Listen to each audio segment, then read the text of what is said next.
Pihak Lembaga Bantuan Hukum Makassar sejauh ini terus mendesak agar kasus dugaan pemerkosaan yang dilakukan ayahnya di Luwu Timur bisa segera dibuka kembali. Pihaknya akan bekerja sama untuk pembuktian perkara, termasuk pendampingan pelapor dan juga korban ketika nanti dibutuhkan dalam pemeriksaan tambahan atau pemeriksaan ulang. Kami sudah mengajukan sejak gelar perkara pada Maret 2020.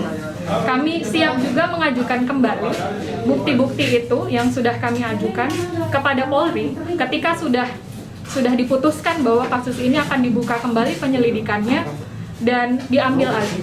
Jadi yang pertama, laporan psikolog anak di Makassar yang menyatakan ada kekerasan seksual dari terlapor dan 2 pelaku lain. Nah, selanjutnya adalah petunjuk foto-foto para anak.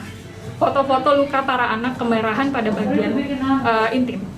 Kemudian ada juga petunjuk rujukan dari dokter lain yang menerangkan ada diagnosa child abuse dan kerusakan pada organ intim.